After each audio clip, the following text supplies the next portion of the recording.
আপনার তাত কিমান দূর কাপড় থাকবে এর কোনো ফিক্স রুল না, ডিপেন্ড করে আপনার লাইফস্টাইল আর পয়সা ম্যানেজ। প্রথম যদি স্কুলত যায় হ্যাঁ তোর বেশি টাইম স্কুলতে যায়, কিছুমান কোচিং থাকে, কিছুমান টিউশন থাকে। তো এইটো লাইফস্টাইল আপনার কিমান কাপড় থাকাটো জরুরি। কমসে কম 4টা কালারের জিন্স থাকতে হবে, ব্ল্যাক, স্কাই, নেভি আর ব্লু আর গ্রে টু এড করবে পারো। এইকেইটা বেসিক কালার, একেটা আপনার ওয়ার্ডরোবত থাকতে লাগে। যদি একেটা কালারের কাপড় নাই কিনি লওক, যদি আছে বঢ়িয়া। এতিয়া আমি আলোচনা কৰিম আপাৰ ইয়াৰ, কাৰণ আপাৰ ইয়াৰতে আমাৰ বেছিকে চকু যায়। ওপৰত কি পিন্ধে সেইটোৱে আছে, সেইকাৰণে আমি ওপৰৰ ইয়াৰটো ষ্ট্ৰং বনাওঁ। 15 পৰা 20টা চাৰ্ট या টি চাৰ্ট থাকিব লাগে। যদি বেছিকে চাৰ্ট পিন্ধে তেন্তে চাৰ্ট বেছি কৰি দিয়ক, যদি টি চাৰ্ট বেছি পিন্ধে তেনে টি চাৰ্ট বাঢ়াই দিয়ক। ব্লেক আৰু হোৱাইট কালাৰৰ টি চাৰ্ট আৰু চাৰ্ট ৰাখিবই, কিন্তু আৰু যদি ট্ৰেণ্ডিঙত চলি আছে সেইটো ৰাখিব। এতিয়া আলোচনা কৰিম আমি জোতাৰ বিষয়ে, কিয়নো আমাৰ বেছি টাইম স্কুলতে যায়, সেইকাৰণে আমি বেছিভাগ কেজুৱেল কাপোৰে পিন্ধো। এইকাৰণে আমাৰ তাত দুযোৰ স্নিকাৰটো থাকিব লাগে, বগা আৰু কলা ৰঙৰ স্নিকাৰ। কলেজ আছে আমি কলেজৰ পৰা টাইম, কলেজত ইমান আহি নাই, ইয়াত আমি যি চাই পিন্ধিব পাৰোঁ। সেইকাৰণে আমি সদায় এইযোৰ কাপোৰেতো পিন্ধিব নোৱাৰো না, বা 2-3যোৰ কাপোৰে যদি ৰিপিট কৰিছে গোটেই অলপ কেম্বা লাগে। তো আপোনাৰ লগত 5টা জিন্স থাকিব লাগে, black, sky, navy blue,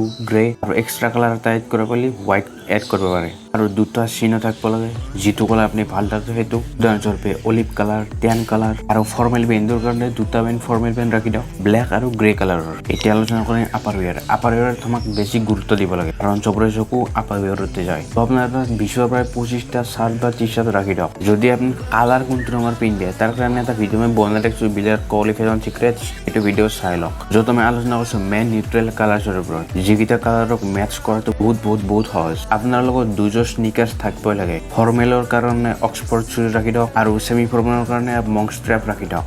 rock শ্বুজো ৰাখিব পাৰে, ইয়া আপুনি লোফাৰ শ্বুজ ৰাখিব পাৰে। কি আলোচনা কৰিম যোনে বিজনেছ বা যোনে জবত যায়। যোনে বিজনেছ কৰে সিহঁতৰতো পুৰা লিবাৰিটি থাকে, যি ইচ্ছাহে পিন্ধিব পাৰে। এইটো আপোনাৰ পৰা ডিপেণ্ড কৰে আপুনি বেছি ফৰ্মেল পিন্ধে ইয়া বেছি কেজুৱেল পিন্ধে। তাৰপৰাতো আপুনি 5টা জিন্স আৰু 2টা চিনোট ৰাখি দিয়ক। আৰু যদি আপুনি ফৰ্মেল পিন্ধে তেন্তে আপুনি ফৰ্মেল পেণ্টৰ সংখ্যা বাঢ়াই দিয়ক। চাৰ্ট বা টি চাৰ্টটো আপুনি বাঢ়াই দিয়ক, 15টামান ফৰ্মেল চাৰ্ট ৰাখি দিয়ক আৰু 10টামান টি চাৰ্ট ৰাখি দিয়ক। জোতাৰো আপুনি 2যোৰ স্নিকাৰ ৰাখি দিয়ক। ফৰ্মেল শ্বুজো আপুনি 2-3যোৰ কৰিব পাৰে। ব্লেক আৰু ব্ৰাউন কালাৰৰ ফৰ্মেল আপুনি ৰাখিবই, আৰু ছেমি ফৰ্মেলৰ কাৰণে আপুনি মংক ষ্ট্ৰেপ, ব্ৰক আৰু লোফাৰ্ছ ৰাখি দিব পাৰে। আৰু যিবিলাকে জব কৰে সিহঁতেতো বেছিভাগ টাইম ফৰ্মেলে পিন্ধিব লাগে। তো ইয়াৰ আগতে মই বিজনেছ কৰাৰ বাবে যি কৈছিলোঁ তাৰ পৰা ফৰ্মেলখিনি আপুনি কপি কৰি লওক। আৰু যদি আপুনি বেছি কেজুৱেল পিন্ধে তেতিয়া ইয়াৰ আগৰ পৰা আপুনি সেইখিনি কপি কৰি লওক। এই ভিডিঅ'টোত মই এইখিনি কৈছোঁ, কাৰণ তাত মিনিমাম কেইখিনি থাকিব পাৰে। ইয়াৰ পৰা আপুনি বাঢ়াব পাৰে, কমাব পাৰে, এইটো ডিপেণ্ড কৰিব আপোনাৰ পইচা কিমান আছে।